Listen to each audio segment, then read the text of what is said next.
and welcome to today's edition of The Full Scottish on Broadcasting Scotland. I'm Ruth Watson. Thank you for joining us. My guest today is Sandra White. She was formerly the MSP for Glasgow Kelvin and has been a grassroots campaigner all of her life. She's an activist for Scottish independence and a strong supporter of refugee and asylum rights. Thank you so much for joining me today, Sandra. Thank you for inviting me, Ruth, and very nice to see you. Good morning. Hello. So we'll just head straight into it today. I mean, looking at the situation with what's happening pardon me, looking at the situation with what's happening with Ukraine.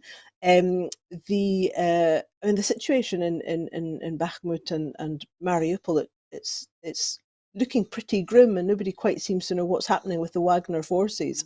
And I mean, we see President Zelensky, heading out to the G7 summit. We see lots of promises of planes and weaponry coming from the West, and a lot of pressure being put on China. I suspect that there's people are kind of thinking China's hand is quietly behind a lot of things. We see South Africa saying that they might end up giving support to Russia as part of their, the BRIC alliance. Do you have any perspective on the direction that things are taking? Are we reaching a new phase and potentially new danger as things seem to sort of ramp up and Putin becomes more desperate? I do worry, and I have worried for quite a long time. We thought there may be something which would ease the war, as you might call it, less weapons. People would be able to, look to a future. But I think it's actually went backwards now. And there's more countries obviously involved. I understand about, Finland, Sweden, Estonia, who are within that arc, with the Ukraine. And it is a worrying time for them also. But the worrying thing is, we talk about, First World War, Second World War. Could this be a third World War? And my worry is that there's not enough. I normally say there's too much talking and not enough action. But in this particular instance, I think it's, basically they're talking about more weapons being sent to Ukraine, supporting that aspect. But I think they really need to get round the table and talk. Because I can't see an end to it, unfortunately. I thought it would have been over as most people did, within maybe a year or something. But it seems to be dragging on. And more countries, from the West, and obviously particularly the United States, etc., are promising more and more weapons. But nobody's really getting to the nub of this. And you don't like to look in the past, but there was a warning there with Crimea, and nothing was done about it. And now NATO, who obviously they are very much involved in this particular exercise, as you might call it, NATO has strengthened its arms. So I would like to see more dialogue in how we can resolve this. To me, it just seems that people are suffering even more. And as you mentioned earlier on, there seems to be ramping up of bombing by Russia and obviously by the other nations. So I can't see an end to it, and that's the biggest worry I have. I know it sounds pretty doom and gloom and negative, which I'm normally not, but I can't see an end to this, Ruth. And I just wonder why we're not having more dialogue if it's not just with the Russians, but we're having dialogue with the so-called partners. But the only dialogue is basically more weapons. And the only people that's making money out of that are the firms that make these weapons. And that to me is a big, big worry.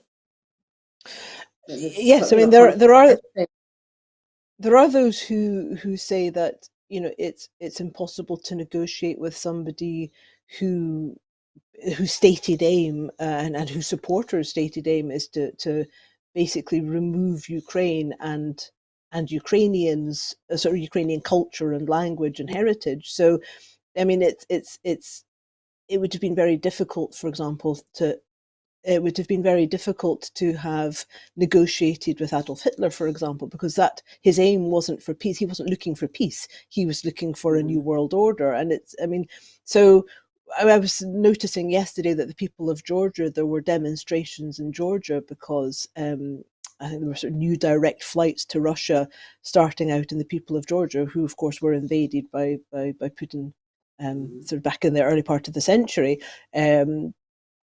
So there are those who would say that if we don't have the war in Ukraine, the war will happen across Europe. Do you think there's a But that's the a point point. in that? And that's the point I was trying to make. It could lead to a third world war. But we do have, okay, we have the summit that's going on just now. We have NATO. We have the UN. And it's a sheer hypocrisy for me, anyway, I think, of a number of these massive groups who really hold all the power, particularly in the UN, to have, the Russian ambassador speaking, when they're at war with Ukraine. What does that tell the people of Ukraine or even other countries that, yeah, we're sanctioning Russia. Putin is, persona non gratis. He will be arrested if he goes anywhere else out with his own field. And yet we've got a Russian, person speaking, at the UN. That's the Well, things I can't yeah. understand. I mean, I think Russia Hypocrisy. currently is. I think Russia currently is chairing the UN. Yes. Um, but I mean, I've heard the argument, the UN Human Rights sort of committee. But again, I hear there are those who say, well, it's better to have Russia at the table than not. I mean, that perhaps the UN is the place where the conversation should be happening, even as the support for Ukraine But it is just seems, continuing. you mentioned earlier about Hitler, obviously. I mean, they had the Olympic Games. You're looking back to that. They had the Olympic Games, and people knew that he was determined to destroy, countries and the cultures and nations as well. So nothing's really changed in that particular aspect of it. But I think, obviously the Ukrainian people who were there, the representatives who were at the UN, it's a slap in the face to have, the Russians leading the UN at this particular time. I know it revolves around various nations, but when you're saying, well, these oligarchs and basically, I think we're going to go into that about, the dark money, as they call it, and trying to, basically skew elections and things like that. And here we have the biggest, most powerful group in the world, really, who could say something and do something, and yet, Russia has a chair. I just find it quite hard to understand. And whilst we're talking here, and the UN's talking, and NATO, and all the rest of it, the only thing I see coming out of these groups is the fact that President Zelensky is asking for more help, for more weapons, etc. And it's basically saying, "Yeah, okay, we'll give you that. We'll give you fighter planes. We'll give you etc. etc." Where's it going to end? It just seems to be escalating. And that's my biggest problem in that respect. There must be some way that they can speak to them, as you said before, about the UN. Now, there's a representative there, they have the chair. Could there not have been something put in because obviously Russia had been sanctioned and they have the chair, then they must speak about certain things. I don't know what the legislation, how far it goes in the Yeah, UN. yeah, I don't think it goes particularly far. It was very interesting watching the opening speeches. I mean, the all the nations were basically sort of saying, that Russia, you're really out of order. So I guess at least that format was used. It's interesting to see. I mean, I will move on to the G7 summit in a minute, but I mean, looking at the Red Square, so the Red Square procession, they only had one tank in that Yeah. because that's all they've got left. And there is, you look at some of the commentators who say, especially as these new sanctions start to bite in the pockets of the, I mean, there's been an awful lot of people at senior level and senior levels of business who've been sort of defenestrating, sort of falling out of windows of late, Mhm. and they're the ones who've been speaking out against the Russian regime. So there's a lot of people who are wondering if this is a sign that Putin's becoming increasingly desperate, as perhaps the support for him is wavering. And I guess that's the kind of the war of attrition, is hoping that the Russian Mhm. people will get rid of Putin before and Ukraine just has to hold on that long. But it's very interesting. We see what's happening with Belarus and the like. So I mean, the G7 Mhm. summit, it opened with yesterday with Friday, with leaders laying wreaths commemorating the devastation of the first atomic bomb. Um, but will that location inspire them to get rid of nuclear weapons. I mean, it's one of the things, with an independent Scotland, one of the key aims is to get Trident and the abomination of Trident and of the pollution and radioactivity that's, Mm-hmm. the target it makes Scotland, everything that's wrong with Trident nuclear weapons. So for me, sort of looking at that comes to the fore when we look at Scottish independence.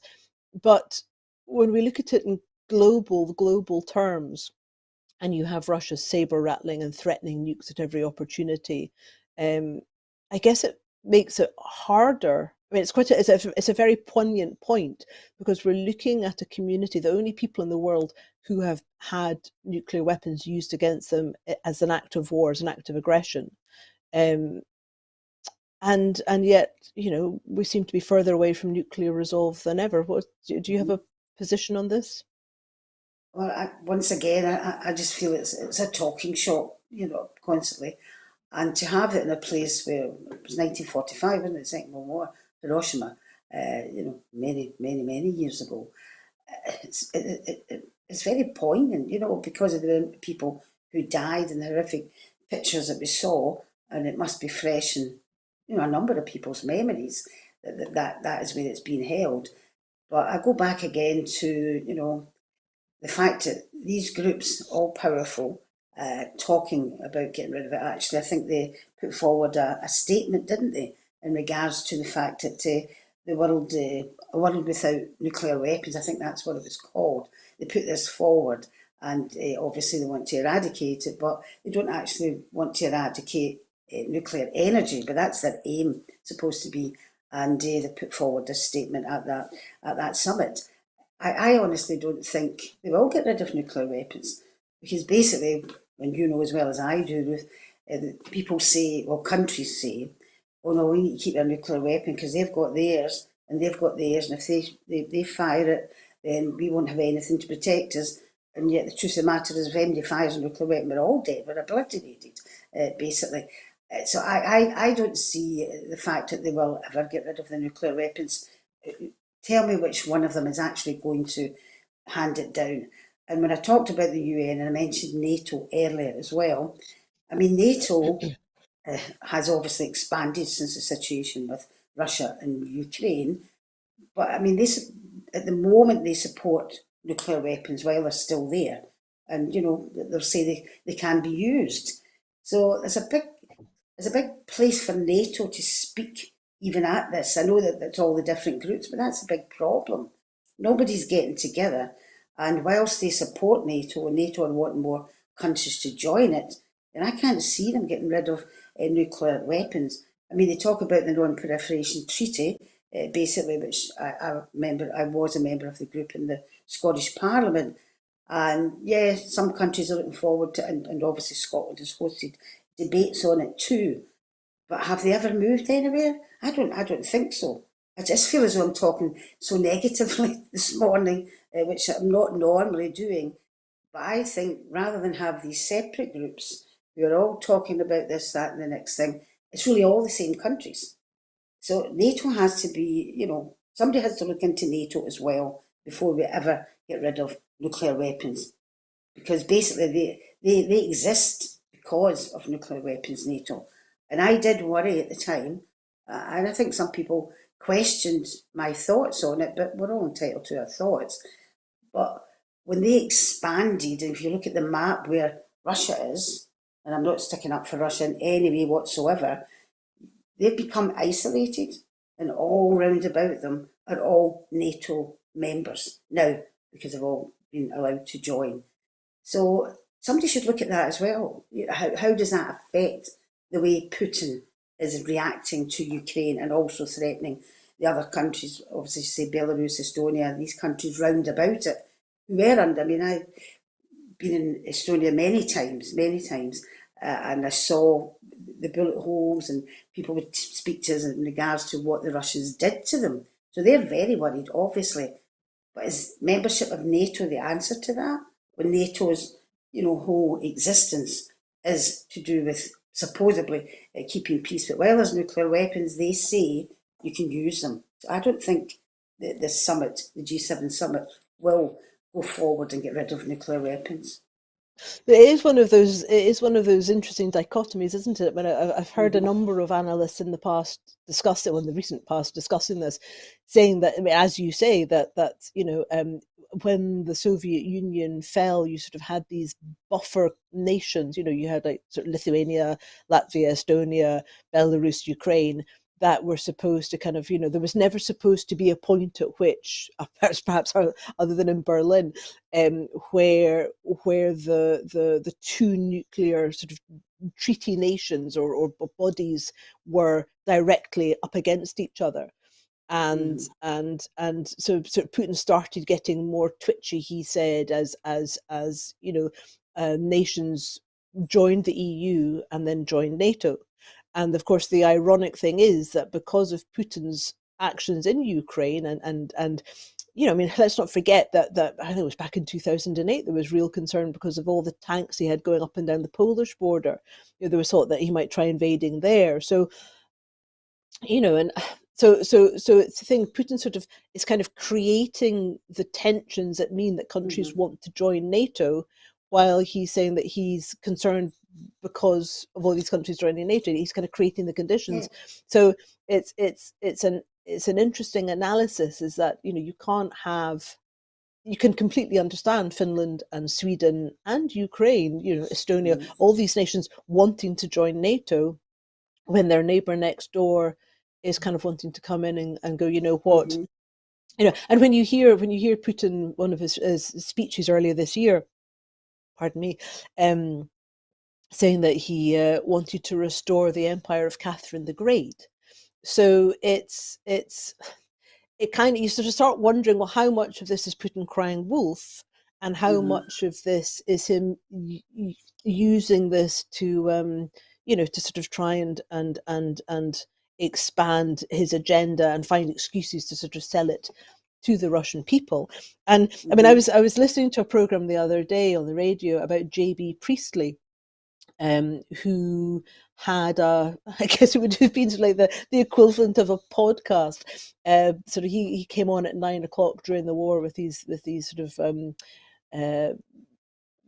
15-minute speeches that he would write and make. And he later claimed, so, the credit for having brought in the people, having brought in a Labour government and the social security and the welfare state. He said that he thought that that was because of the sort of the speeches that he had been making. But the BBC took him off the air in response to a cabinet request from Winston Churchill, because they thought that he was being too political. That when he was sort of saying to people, we deserve better, we deserve more. But they had somebody from the Campaign for Nuclear Disarmament on, basically talking about how important Priestley was in terms of the anti-nuclear messaging. And again, Priestley sort of later said that he thought that his speeches were responsible for the formation of CND and the very effective Campaign for Nuclear Disarmament, which obviously sort of saw campaigners at Aldermaston marches Mm-hmm. and Greenham Common and Faslane Peace Camp, which is still there. And if you ever get the chance to go to Faslane, anyone I've watching, been there. should go and Been go there. and go and give them a support. Yeah. Well, I lived there for a couple of years and used to have occasional forays down to Greenham, so I'm well One of acquainted the with it, amazing both things that both inside and I out. hope you don't mind me clearly saying this, we were down obviously campaigning against nuclear weapons, and they arrested a few people, and we had flasks, etc. And the police were perfectly all right, but they'd arrested people who were standing in a big queue, and I had put tea in it from the flask into cups, and I went along the queue, and I says, "Oh, you'll be cold because it's always November or something. You end up down there, isn't it?" So I was giving them cups of tea, and the police came over and they said, "Oh, you can't do that." And I said, "But they're cold, why?" And he said, "Health and safety. They might burn themselves." And I went, "Health and safety? You've got this nuclear weapon sitting there." And it always sticks in my mind just how ridiculous it sounded. You couldn't get a cup of Yeah, tea in case you burned yeah, yeah. yourself, but you're standing next to this Trident missile, nuclear Yeah. subs, basically. And And that all radioactive made me water lapping think. up the shores of the Clyde. Yeah, But I yeah. really don't know what the answer is. But I think you hit on the point as well when you mentioned the fact that it's a bit of a dichotomy. NATO has enlarged, and for me, that's I'm not agreeable with that, but I can understand these other countries. But then it's given Putin the opportunity to say to the Russian people, look what they are doing to Russia. All these countries are surrounding us, and I think that's a propaganda that he is putting forward to the Russian people. And obviously, you don't know what you're getting from the news, etc. But they're buying it because that's what they're told. And when you look at it, yeah, it's true. So he's using that. So in a way, it's actually supported Putin with the Russian people because NATO has expanded, and there we are. Therein lies the big problem. Where do you go from here? And it's really up to people in power to do something about it. And so, I mean, I mean, for example, getting back to the likes of JB Priestley and Mm-hmm. the platform that he had to be able to reach people and the change that one writer, what one creative person made. I mean, you look at what's happening in Russia, and there's not much that comes out from Russia, but every now and then you see something, and you see academics or creatives, writers, artists who are able to put this messaging out. Mm-hmm. I sort of wonder how much potential there is for us to be able to use creative platforms to get positive messaging out and I perhaps think so. to. I mean, you have the Eurovision Song Contest. I don't watch it anyway. I think it's rubbish, basically. But that's my opinion. But there was a platform with creative. Sorry about that, but there's a platform. I mean, I thought Finland was excellent. It kind of encompassed something different, etc. The rest. I mean, it's become a political show. But there, yeah, you have artists there who could, if they were allowed, to perform and put forward a political message or their own message, which is seen by millions of people. So you've got that type of thing, you know. So I think artists have a great role to play on it. I mean, I look at 2014, the referendum, lead up to that. I mean, the people, the talent that we had in Scotland who came out, and not even well-known people, other young ones. They were just, it was just fantastic, and there was a joyful mood about it, and it captured the imagination. So yes, absolutely, creative people can make a change in a way that politicians can't. Oh well, but before we move on to the next point, yeah, I mean, there's currently a Kickstarter for a documentary, To See Ourselves, which is the only Oh, documentary of its kind about the Scottish independence referendum. So, if to give it yeah, a I must small watch plug, that. Seen it. yep, to Yeah, give it a small plug, go and check it out. To See Ourselves. I will. So moving on to the next story, in the aftermath of Brexit, COVID, and the war in Ukraine, or the Russian war in Ukraine, the importance of food security has come very sharply into focus. I mean, the cost of living crisis, people just Mhm. experiencing this appalling food poverty. So the Scottish Government is establishing a new dedicated food security unit. Um, but I mean, as we see, do we think that the UK government is taking food security seriously when we look at their policies? I know that they had Rishi Sunak had a day meeting the farming leaders on Tuesday, but I mean, is that? I mean, it's. I mean, I was saying to somebody the other day that for most of my life, food poverty and homelessness was addressed by the welfare state. JP Priestley and Mhm. his welfare state. It's we had people had enough money, they would get benefits, and maybe it wasn't a huge amount, but you had enough basically to live on, and you had a roof over your head. For most of my children's lives, in fact for all of my youngest child's life, there have been food banks and increasing food insecurity and Mhm. poverty, and people now being expected to eat food waste, and babies going hungry. So in your view, and what do you see as being the pressures on our farming and food security, and the importance of this food security unit? Well, one big word, which the elephant in the room, is obviously Brexit, which has caused absolutely devastated, the food industry. And I'll start with the UK government one at the moment. Basically, obviously they had that summit, wasn't it, a couple of days ago or something, Rishi Sunak, and they had mentioned extra money for the agricultural, farmers, etc. and they were going to open up visas because obviously with Brexit, people can't come over and pick the fruit and or the vegetables, any of the agricultural produce. So they've opened up visas, which won't come into play until next year. I think it's 145,000, they say, something like that, which people could come from other countries on this special visa. I don't know if they'll get thrown out or sent to Uganda when it's finished, who knows, so to enable them to pick fruit. It's just awful. One of the biggest problems, I think, is competition, capitalism. They really have to look at the pricing index and obviously inflation. And to me, that's where the UK government, they talk that I think it mentioned Brexit a couple of times in their summit, but basically blaming other countries for the fact that they've got to, relabel goods. You've got the border control. That's all down to Brexit. I mean, and inflation. I mean, food prices went up. I went into shops the other day and a tin, and this isn't the advert for Heinz macaroni and cheese. A tin of Heinz macaroni and cheese was £1.75, and some products have went up 50%. So there is a consumer unit, and the UK government are supposedly looking at this, the pricing of it, but are they going to do anything about it? No. So I think for the Scottish government to come forward, they're getting this unit. Basically, I mean, it's a long reaching, but in the short term, they say that they're obviously direct payments are going to the farmers, etc. They'll ensure that, and then in the long term, they're looking at the agricultural situation as well in the long term.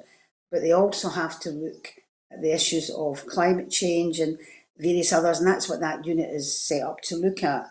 But in the short term, they need to look at the pricing. But unfortunately, we don't have Scottish government Parliament doesn't have control over that.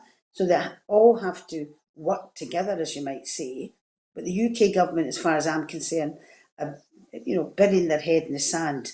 I mean, inflation is greater than it's ever been, I think, since the 70s or something like that. It's risen so much, and wages haven't risen with it. So they haven't done enough. And basically, if you look at this government, I don't even think you could trust them to do enough. They're only out to make a quick buck for themselves. So it's a big ask for the Scottish government to bring forward this unit, but at least it's something that's getting done. And if they can manage in the short term, locally, because that's really all they could do at the moment, but then they're going to look globally. That's a big ask, and I wish them all the best of luck with that one. And I'm sure they'll get through it. But how long is that going to take when people are paying exorbitant amounts of money, not just obviously for the food, and you forget to bring in the energy cost of cooking the food as well. And that's a huge issue too. And yet inflation for food prices is even greater than inflation for energy. So it's all right to sit and talk again, but something has to be done and done quickly because people are starving. And as you say, the food banks, they've just multiplied everywhere. I always refuse when they ask me to come along with open a food bank. I wouldn't do that because I just think, imagine a politician going along to cut a ribbon to open a food bank. No, thank you. I wouldn't do that at all. I mean, some did, but I certainly wouldn't do it. But in the long term, it's Brexit that's caused most of this, and it's not going to be resolved quickly, I don't think. That's my I rant. was I was in some of the supermarkets locally over the last couple of days. I mean, I'm very lucky where I live. I usually get a fruit and veg basket delivered by my local farm shop. Um, and so I don't go into the shops, supermarkets that much because the prices are just so crazy. And I was in three supermarkets over the last couple of days, local ones, and the fruit and veg shelves were, I would say, at least half empty, Yes. and possibly some of them. I mean, and you look at it, and when you see, I mean, there's new Brexit paperwork due to come in October, import documentation meant to come in October, which actually should have been being implemented over the last couple of years. But I mean, I think the UK government just kind of like abandoned all sorts of customs import checks, um, panicking, to be honest, because Mm-hmm. nothing would the economy would have completely dived. But that means that there's significant phytosanitary risks. I mean, the recent checks on earlier this year on lorries coming in showed that 9 out of 10 had unmarked, unlabeled meat being stored unsafely just in carrier bags.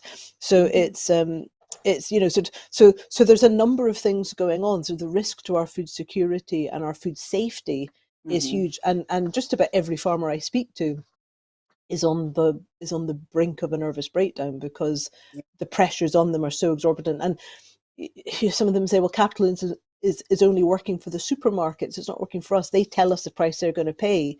And actually, the reason why we're having egg shortages is because the cost of producing eggs is so much higher than the price that the supermarkets are prepared to pay for it. But the price that the supermarkets are expecting us to pay for it actually is Yeah. going up. So the supermarkets are getting more money off the eggs, and they're not replacing that back to the farmers. So That's, it's I think the same as for milk. I mean, I used to buy, you would buy it if you were having your lunch, the small, is it a quarter or something like that, a quarter pint, whatever. I think it was 59 pence. It's a pound now. It's a pound, £1.05 for that tiny wee drop of milk. And I know that the farmers had been complaining previously because supermarkets were, putting the price up and they were making all the profits. But when you've got, three or four massive supermarkets and the only ones that you can buy stuff out of, you're trapped really.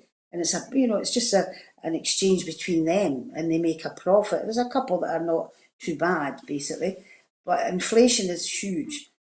And what worries me is, and they talk about, I think that came out of the summit with Rishi Sunak, encouraging supermarkets to label their produce, their own produce, because it's cheaper, etc., etc. But they're not talking about what's in it. Is it a lot of no. sugars in it? That type of thing. I mean, you look at people's wages are not enough because of inflation. You're encouraged to buy this cheap food, not necessarily good food, and you're storing up massive health problems for the future. For the people, the young ones now, who can't. Particularly, I feel for the young ones with young families. How they can manage is beyond me. But you're storing up health, and it just doesn't make sense. You're not looking after the health of the people in your country because you're encouraging them to eat cheap food, which you don't even know what's in it half the time. And they should be looking at that too, because that is the future. If you've been fed on rubbish, really, high in carbohydrates, high in sugar, whatever else it may be that's put in saturated fats, etc., look at the health problems you're going to have in the future. Yeah, they think that's going to be all right. We'll go and get yourself some cheap tins of X, Y, and Z without thinking about, if you're going to feed a family, you're not thinking about what's in it. You just want to bulk it up and feed them. So there's all that, the health aspect of it as well. And of course, food labelling is reserved to the Westminster government. And I, Yes, I that's was and I was speaking to a trade negotiator just last week, and and I was saying, do you think it's a problem that the UK government isn't including the devolved nations in these conversations? And he said, well, in order for the UK government to include the devolved nations, they would have to have a plan, and they don't have a plan. They're just scrambling around. And I think so it's good to see that that Mari Gudjon, the cabinet secretary, and the yes. Scottish government seems to have a plan. So I mean, looking at what's going on in Tory land, I mean, it does Mm-hmm. seem to be, Jacob Rees-Mogg, when he was propounding the benefits of Brexit, was saying that with Brexit we could have we could become the new Bangladesh, and it certainly seems to be in terms of you know wages, food standards, and living standards, that's what he's working very hard to achieve. But in terms of the sort of the stink of Tory sleaze, not to put too fine a point on it, and Rishi Sunak sort of promised that he would be cleaning up his cabinet, and here again we see Suella Braverman, um, the allegations that, well, the very evidenced allegations that she tried to wriggle out of paying a speeding fine. In fact, I think she asked if she could put it on her expenses so that the public would have ended up paying for it. But there's the suggestions that she broke the ministerial code again, because she asked for special treatment. And this is in the month that we've had several more allegations of, sort of Tories putting family members or friends up for special deals and PPE deals, Mm-hmm. and getting backhanders from private health companies as they're sort of voting on the NHS. I mean, do you think that the Tory companies, the Tory, that's a Freudian slip, the Tory party's sort of moral compass is so broken that it may take a generation to kind of get it back? I mean, where do the decent Tories go other than Mm-hmm. Labour? Well, Labour's practically Tories anyway, so I mean, there's not much difference in that particular one. But moral compass, I mean, this lot that are in just now, the Tories that are in just now, obviously through Brexit and through, the terrible, stuff that they put out, the vans, the racist language they used, uh, seemed to persuade enough people to get them elected. But when you look at a moral compass, let's look at Boris Johnson. Now, I don't even know if he's got a compass, it's certainly not moral anyway. Now, how can some person who was getting a loan before from obviously the chap for the BBC who's no longer there, thank goodness, how can somebody like that go and pay £3.8 million for a house? He and pay cash for it, by the way, pay cash for it. How can he do that? And at the same time, he's up before the Standards Committee. He's got himself a KC, basically to defend him, and I think it's a cost of £245,000, which we the taxpayers have to pay. And yet, if you and I or anybody else who earns over £12,500, basically cannot get legal aid. So the general public can't get legal aid if they earn over £12,500, which is obviously quite a lot of people. But here you've got a man who was a prime minister, who was a disgrace, who pushed through Brexit, and I don't even think he believed in it, and can go and pay cash, £3.8 million cash for a house, and he's getting the public to pay his legal fees. Now, if that's not morally corrupt, it's certainly criminally corrupt. And I think the Tories have seen the writing on the wall. I don't think they'll get re-elected, but I think if we're still in the Westminster model, which I hope we are no longer there, because there's no choice between them and Labour. Labour come in, they're not going to do any different. So I think the Tories are like, well, let's just make hay while the sun shines, because they've got away with so much. As you say, all the dodgy deals, the Michelle Moans, everything like that, the PPE, all that stuff. And I would blame a lot of that on the media for their lack of attention to that. People, obviously keep pushing it, ask for an investigation. And, if it wasn't for people on Twitter and all the other social media, you would think it had passed a bit by. Because the media, the general media, do not push for that. And I I don't know, understand why. but I mean, so you look at, I mean, you look at sort of the history of propaganda and government control, and as we were talking earlier about, sort of Putin and, well, what do the people believe? And it does sometimes make me think that actually, for many people in the British Isles, it's a very similar situation. We're being spoon fed a narrative that Mm-hmm. the people who pay the salaries, or how pay the Ofcom to kind of control who can broadcast and who can't. GB News is allowed to broadcast, and yet they're not described as a news broadcasting company by Ofcom. So Yes. you look at the likes of Krishnan Gurumurthy and some of the work that Channel 4 News does, and they are under a constant assailment for being sold off and privatised. The BBC is being eviscerated and hollowed out from the inside out. It's basically a sort of a walking corpse in many regards, their news and current affairs, Mm-hmm. unless you look at their World Service, which still has some degree of independence.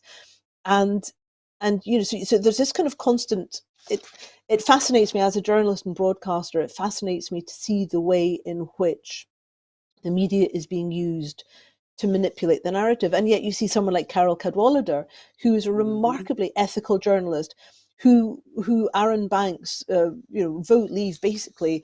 He was he complained when she said that he was basically in the pockets of the Russian oligarchs, and that vote leave was a corrupt practice. And so he took her to court for that, and basically it was found sort of like more than 60% in her favor. I think it was one line in a TED talk that she made about, as sort of like an off the cuff comment about him being in the Russians' pockets, and the court found that basically he was, and yet yesterday or the day before, she was hit with, I think it was almost Yeah. £500,000, like over £400,000 worth Mm-hmm. of a fine.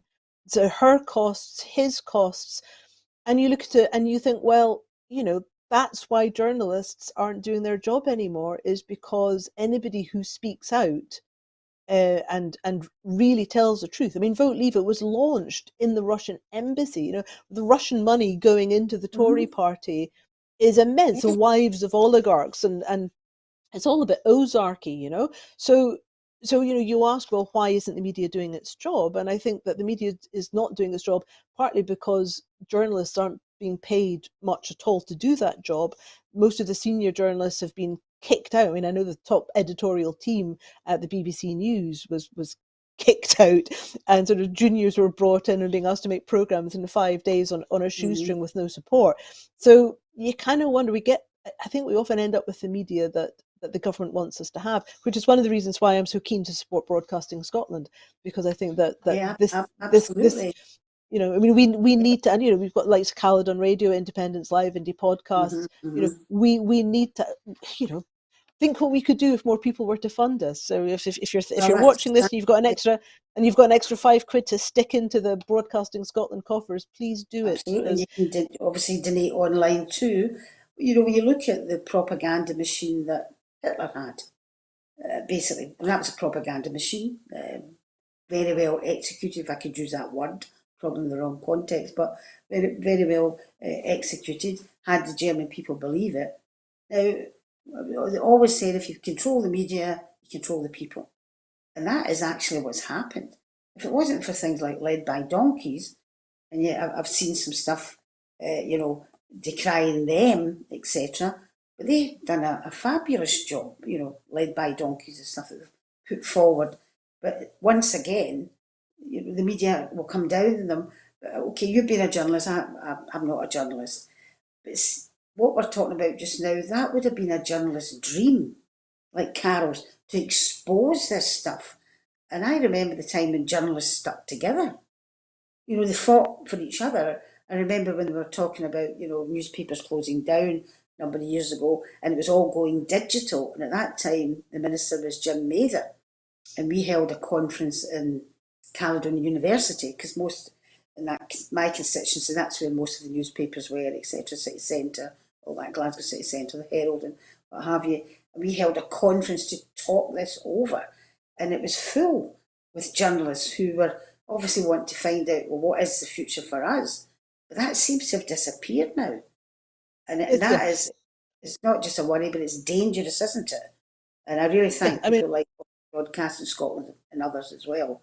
But the Tories, they really need to be held to account. They are morally and criminally corrupt.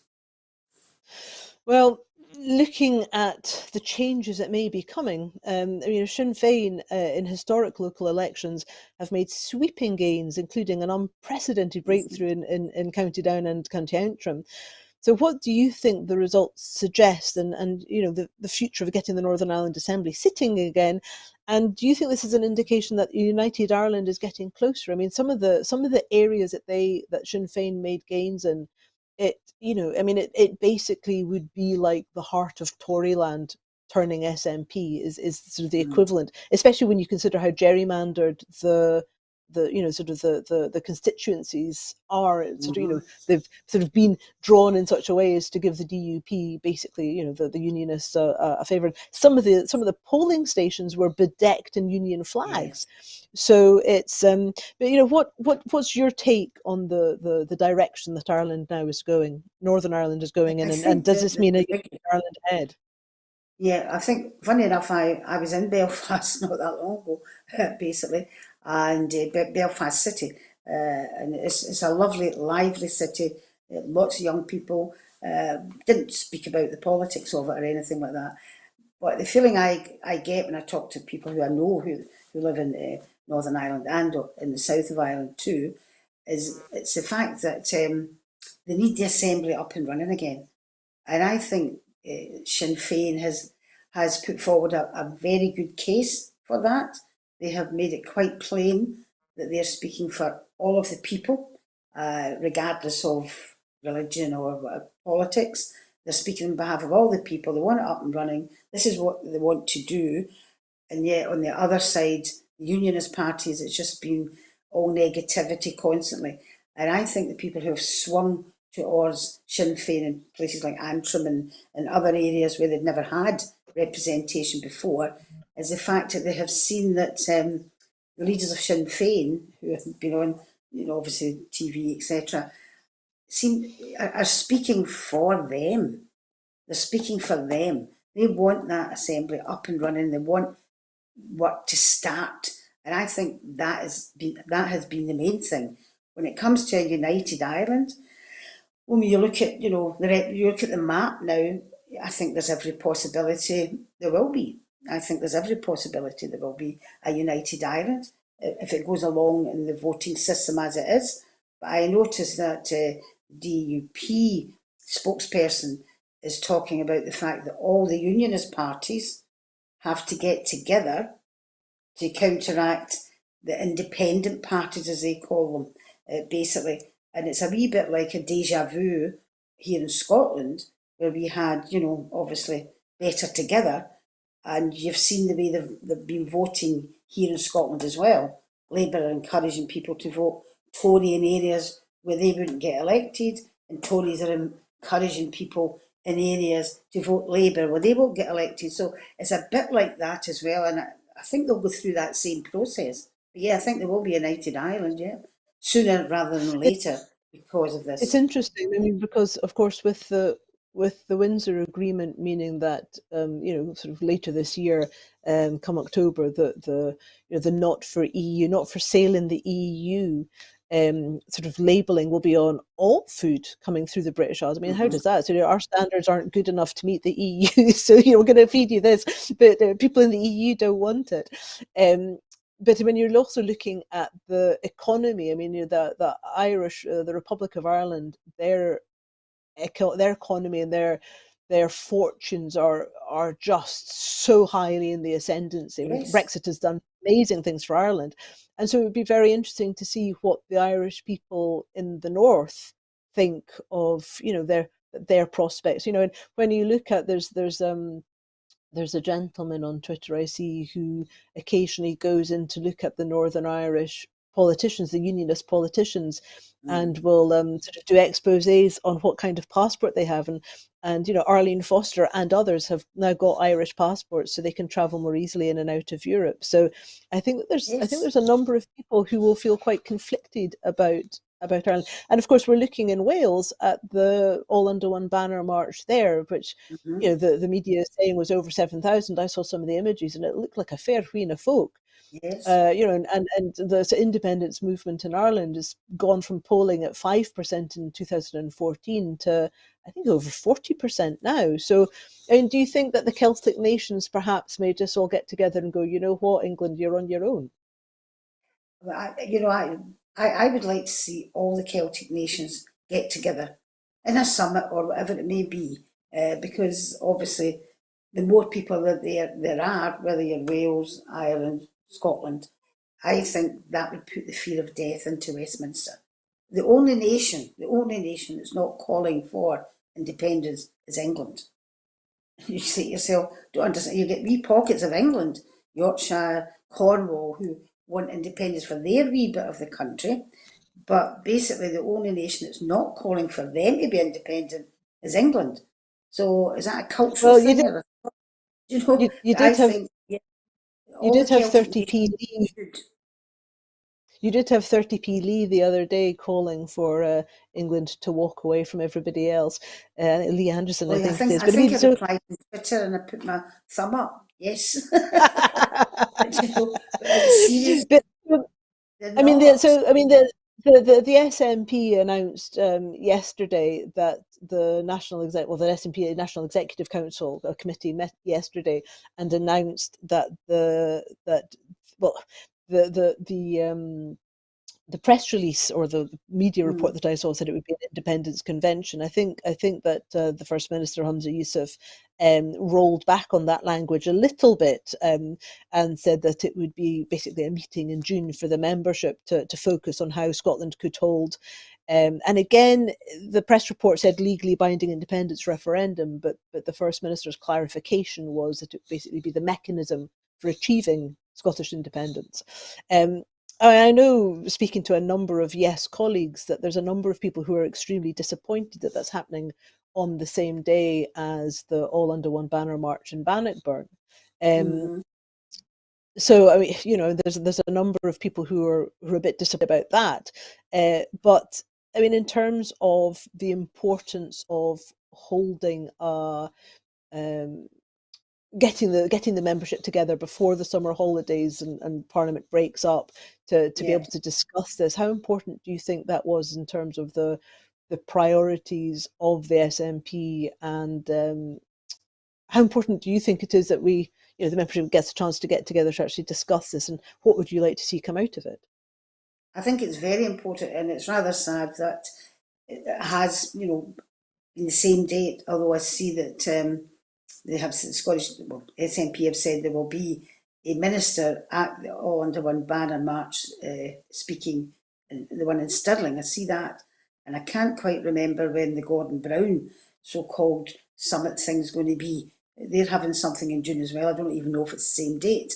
But I suppose you've got to bear in mind the Caird Hall is not as big as SECC, so there won't be, thousands of people there at the conference in Dundee.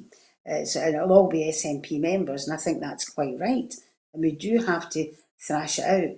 I think it'll be a lively debate, and I would hope it would be transparent and people would be allowed to speak, because there are a number of people, and I know a number of people who have said, okay, we've tried the referendum route, Section 30. They've said no, and a lot of people are saying, well, the next Westminster election should be based in Scotland on independence. If we vote for the independence parties, we should declare independence. Now that's a route a lot of people don't want to go down, but I think it's worth discussing anyway, and I'm sure that it will be on the table. Someone will put in a motion or put an amendment or whatever it may be. But it's really important that we get the SNP on the track of independence. We can't continue with Westminster saying no, and I think that was a big problem from the last 5-6 years, where it was an independence referendum, we didn't get it, we went on, we're still where we are, and people are generally frustrated. And I would hope that this, and it has to come, will let people genuinely say their feelings. And I know that Hamza has said going to have regional assemblies, throughout, and I think that's a good thing. He promised that at the hustings, and he's kept that promise. And then there's National Assembly, which he said would be starting up again, which was always good. National Assembly was very, very good for people who could discuss things, and it wasn't voted on, but it was a discussion, and it generally people had the confidence to come and say what they wanted. It wasn't a big showcase like national conference, and I'm generally glad that's coming back too.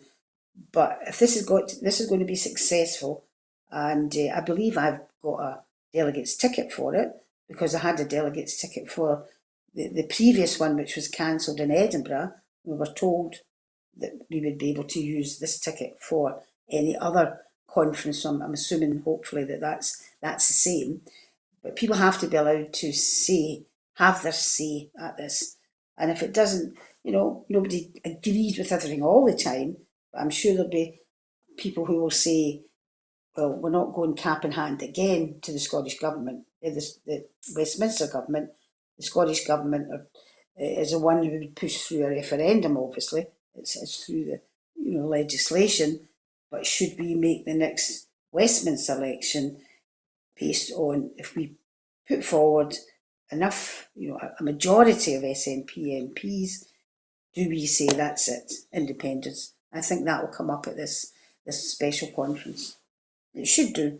I, I know that there has been a number of different theories put forward, and for several years now, there's been talk that if there was a hung parliament, then Labour would ask the SNP to sort of help them sort of go into coalition to sort of help them keep out the Tories, and the price that would be exacted for that would be a Section 30 order. But given that Keir Starmer seems to be basically adopting the position. I mean, he sort of seems to be occupying Mm-hmm. the space that the Tory party once occupied before they went over and before the Tories went over and occupied the space that UKIP sort of once were. Um, so Starmer seems to be absolutely adamant that he's never going to listen to democracy in Scotland, Mm-hmm. and so it does seem to me a waste of time and energy to be going, well, we'll look to Labour to be the solution, because every Labour politician I've spoken to, or I'm sorry, every Labour politician I've seen speaking, the slip, I've not spoken to any Labour politicians, but any Labour politician I've seen speaking, Lisa and Andy and the rest, all seem to have their "We Hate the Scots" hats on, unless you're speaking to Anna Sarwar, and then it's all smiles. So I mean, what would your preferred option be, and what do you say to those people who say, well, we need to be out in the streets and we need to be marching rather than sitting inside a conference hall? Well, yeah. I mean, I think there'll be enough people on the march because the SNP is a political party, we know, for independence, as are the Greens, and that is only the route at this moment through legislation through the Scottish Parliament. So that's the SNP. The Yes movement, lots of people, obviously I go on every march. I was asked to speak at the previous march, but I knew they had bigger hitters than me, so I didn't bother. But I was on the march. Lots of SNP people go on the marches. But there's other people who are not belonging to any political party, but they support independence. So I think the Yes movement are a movement on their own, a grassroots movement, and I think that's a good thing. And I think the SNP are the vehicle which will take us through to independence.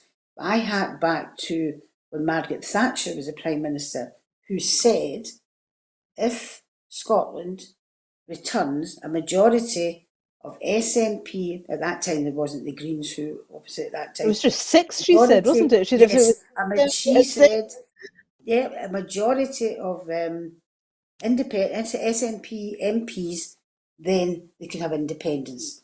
That was all changed when we put forward for the referendum and they brought in the Section 30, which sometimes in hindsight, you've not always done a good thing. But I would hark back to that as well. And there's also international court. I mean, at this moment in time has been the biggest opportunity Scotland has got for independence. Previously, when we were talking about the European Union, we were not looked upon as a state because the UK was a member state of the European Union. Now, the UK is no longer in Europe. So there must be some vehicle through there as well that people can look at because we are a state, but the UK was a member state of the EU. So therefore we couldn't go individually, but now they're not. So we should be looking at that aspect of it as well. Should be taking well, it we to shall we shall leave international, that there's we lots shall of ways leave you could that be looking at it. question we shall leave that question hanging because we're running Sorry. out of time. So thank you very much. It Thank has you, been a Ruth. It's pleasure been speaking to lovely. you, I've thoroughly enjoyed Sandra. the conversation. Thank you very much. And Thank for you. everybody who's watching, if you can, we Broadcasting Scotland relies completely on support from the public. So if you could get online, if you possibly can, subscribe and stick even a pound a month in, or the odd fiver when you can, that would be amazing. Thank you so much for your time. My name's Ruth Watson. Thank you for watching Broadcasting Scotland, the full Scottish.